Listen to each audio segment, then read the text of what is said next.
The Monkey's Paw by W. W. Jacobs. Be careful what you wish for, you may receive it. Anonymous. Part 1. Without, the night was cold and wet, but in the small parlor of Laburnum Villa, the blinds were drawn and the fire burned brightly. Father and son were at chess.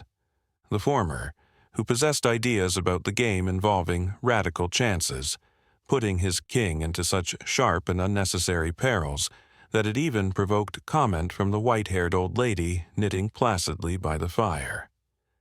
"Hark at the wind," said Mr. White, who, having seen a fatal mistake after it was too late, was amiably desirous of preventing his son from seeing it. "I'm listening," said the latter grimly, surveying the board as he stretched out his hand. "Check." "I should hardly think that he's come tonight," said his father with his hand poised over the board. "Mate," replied the son. "That's the worst of living so far out," bawled Mr. White with sudden and unlooked-for violence. "Of all the beastly, slushy, out-of-the-way places to live in, this is the worst. Path's a bog, and the road's a torrent. I don't know what people are thinking about. I suppose because only 2 houses in the road are let, they think it doesn't matter." "Never mind, dear," said his wife soothingly. "Perhaps you'll win the next one." Mr. White looked up sharply, just in time to intercept a knowing glance between mother and son.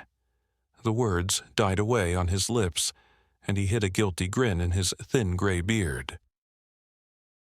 "There he is," said Herbert White, as the gate banged to loudly and heavy footsteps came toward the door. The old man rose with hospitable haste and, opening the door, was heard condoling with the new arrival. The new arrival also condoled with himself, so that Mrs. White said, "Tut, tut," and coughed gently as her husband entered the room, followed by a tall, burly man, beady of eye and rubicund of visage. "Sergeant Major Morris," he said, introducing him. The sergeant major took hands, and taking the proffered seat by the fire, watched contentedly as his host got out whiskey and tumblers and stood a small copper kettle on the fire. At the third glass his eyes got brighter, and he began to talk, the little family circle regarding with eager interest this visitor from distant parts, as he squared his broad shoulders in the chair and spoke of wild scenes and doughty deeds, of wars and plagues and strange peoples. 21 years of it," said Mr. White, nodding at his wife and son.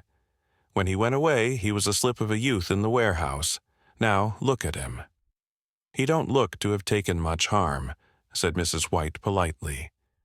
"I'd like to go to India myself," said the old man, "just to look around a bit, you know."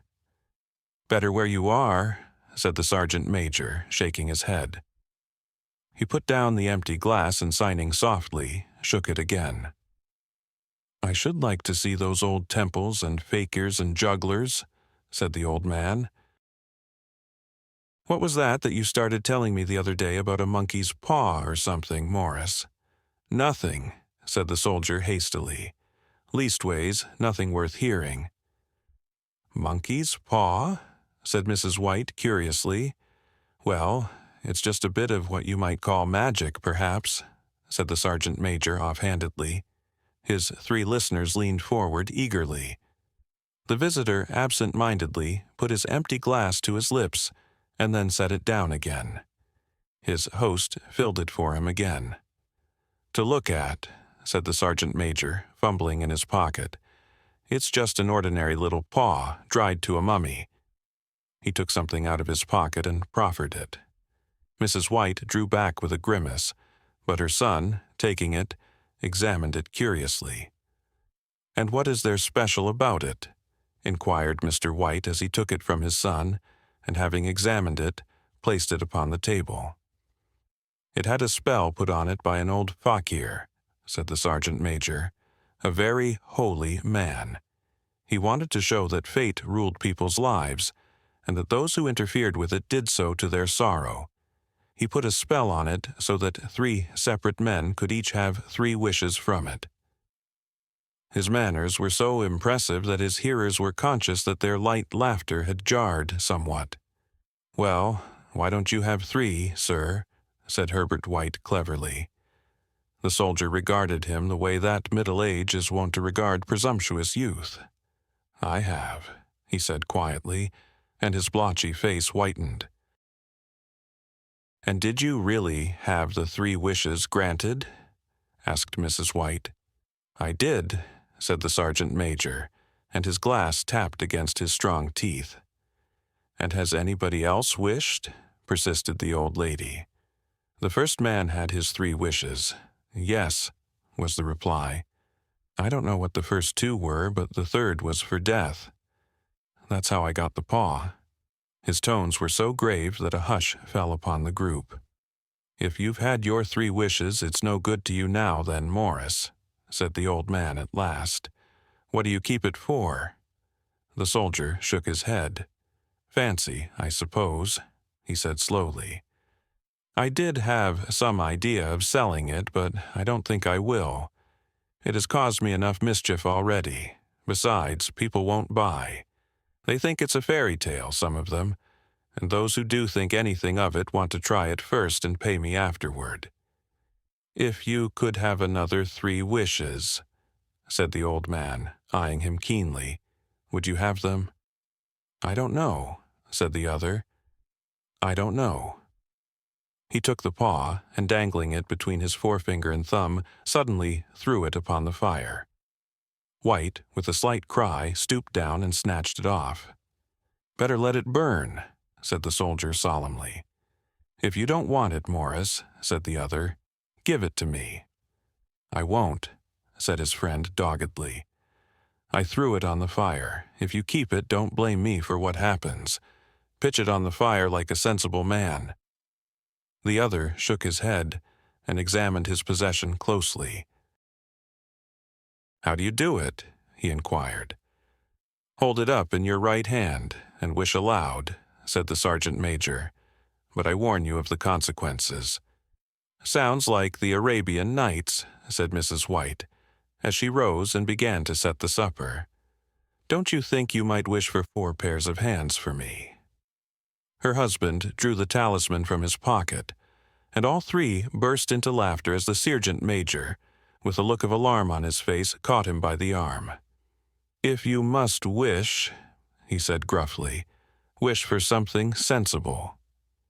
Mr. White dropped it back in his pocket, and placing chairs, motioned his friend to the table. In the business of supper the talisman was partly forgotten, and afterward the 3 sat listening in an enthralled fashion to a second installment of the soldier's adventures in India. "If the tale about the monkey's paw is not more truthful than those he has been telling us," said Herbert, as the door closed behind their guest just in time to catch the last train, "we shan't make much out of it." "Did you give anything for it, father?" inquired Mrs. White, regarding her husband closely. "A trifle," said he, coloring slightly. "He didn't want it, but I made him take it, and he pressed me again to throw it away." "Likely," said Herbert, with pretended horror. "Why, we're going to be rich and famous and happy. Wish to be an emperor, father, to begin with. Then you can't be henpecked." He darted around the table, pursued by the maligned Mrs. White armed with an antimacassar. Mr. White took the paw from his pocket and eyed it dubiously. "I don't know what to wish for, and that's a fact," he said slowly. "It seems to me I've got all I want." "If you only cleared the house, you'd be quite happy, wouldn't you?" said Herbert, with his hand on his shoulder. "Well, wish for £200 then. That'll just do it." His father, smiling shamefacedly at his own credulity, held up the talisman, as his son, with a solemn face, somewhat marred by a wink at his mother, sat down and struck a few impressive chords. "I wish for £200, said the old man distinctly. A fine crash from the piano greeted his words, interrupted by a shuddering cry from the old man. His wife and son ran toward him. "It moved," he cried. with a glance of disgust at the object as it lay on the floor. As I wished, it twisted in my hand like a snake. "Well, I don't see the money," said his son, as he picked it up and placed it on the table, "and I bet I never shall." "It must have been your fancy, father," said his wife, regarding him anxiously. He shook his head. "Never mind, though, there's no harm done, but it gave me a shock all the same." They sat down by the fire again while the two men finished their pipes. Outside, the wind was higher than ever, and the old man started nervously at the sound of a door banging upstairs. A silence unusual and depressing settled on all three, which lasted until the old couple rose to retire for the rest of the night. "I expect you'll find the cash tied up in a big bag in the middle of your bed," said Herbert, as he bade them good night, "and something horrible squatting on top of your wardrobe watching you as you pocket your ill-gotten gains." He sat alone in the darkness, gazing at the dying fire and seeing faces in it. The last was so horrible and so simian that he gazed at it in amazement. It got so vivid that, with a little uneasy laugh, he felt on the table for a glass containing a little water to throw over it. His hand grasped the monkey's paw, and with a little shiver he wiped his hand on his coat and went up to bed. Part II. In the brightness of the wintry sun next morning, as it streamed over the breakfast table, he laughed at his fears. There was an air of prosaic wholesomeness about the room which it had lacked on the previous night, and the dirty, shriveled little paw was pitched on the sideboard with a carelessness which betokened no great belief in its virtues. "I suppose all old soldiers are the same," said Mrs. White. "The idea of our listening to such nonsense! How could wishes be granted in these days? And if they could, how could £200 hurt you, father?" "Might drop on his head from the sky," said the frivolous Herbert. "Morris said the things happened so naturally," said his father, "that you might, if you so wished, attribute it to coincidence." "Well, don't break into the money before I come back," said Herbert as he rose from the table. "I'm afraid it'll turn you into a mean, avaricious man, and we shall have to disown you." His mother laughed, and following him to the door, watched him down the road, and returning to the breakfast table, was very happy at the expense of her husband's credulity. All of which did not prevent her from scurrying to the door at the postman's knock, nor prevent her from referring somewhat shortly to retired sergeant majors of bibulous habits when she found that the post brought a tailor's bill. "Herbert will have some more of his funny remarks, I expect, when he comes home," she said as they sat at dinner. "I dare say," said Mr. White, pouring himself out some beer, "but for all that, the thing moved in my hand, that I'll swear to." "You thought it did," said the old lady soothingly. "I say it did," replied the other. "There was no thought about it. I had just— What's the matter?" His wife made no reply.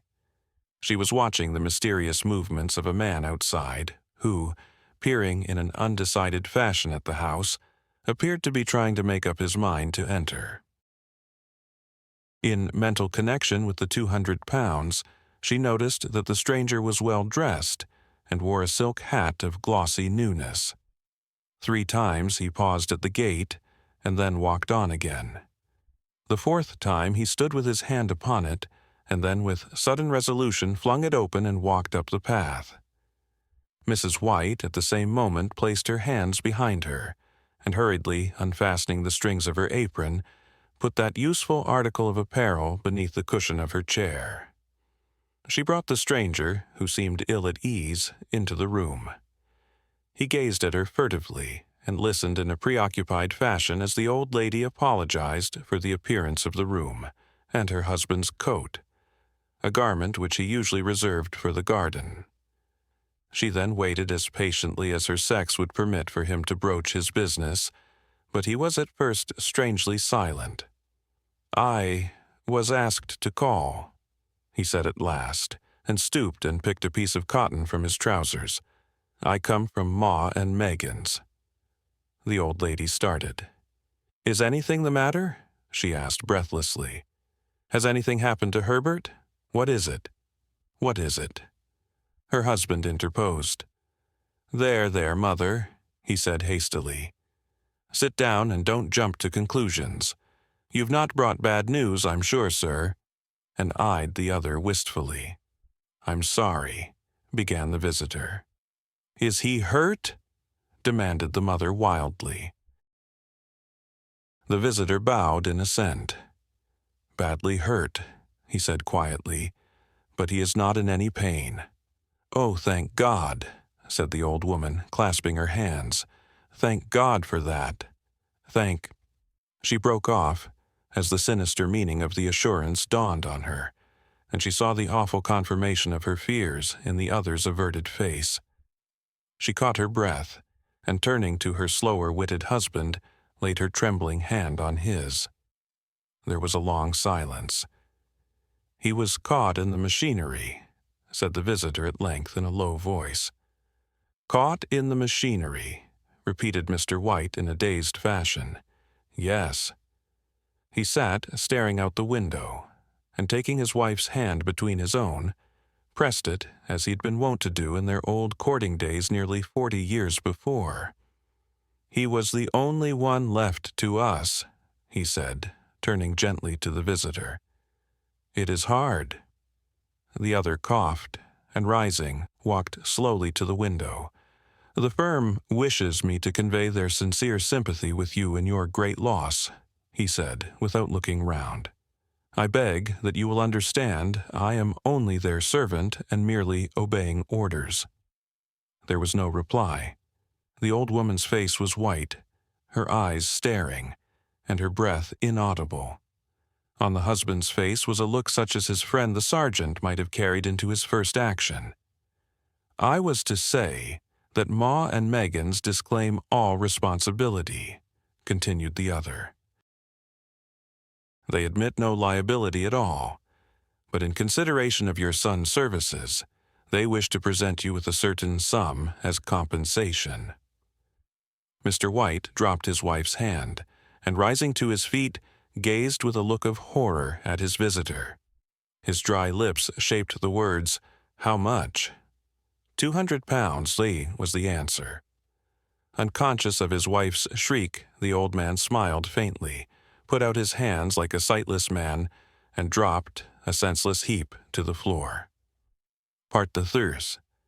In the huge new cemetery, some 2 miles distant, the old people buried their dead, and came back to the house steeped in shadows and silence.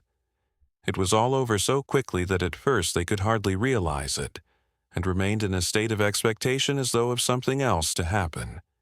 Something else which was to lighten this load, too heavy for old hearts to bear. But the days passed, and expectations gave way to resignation.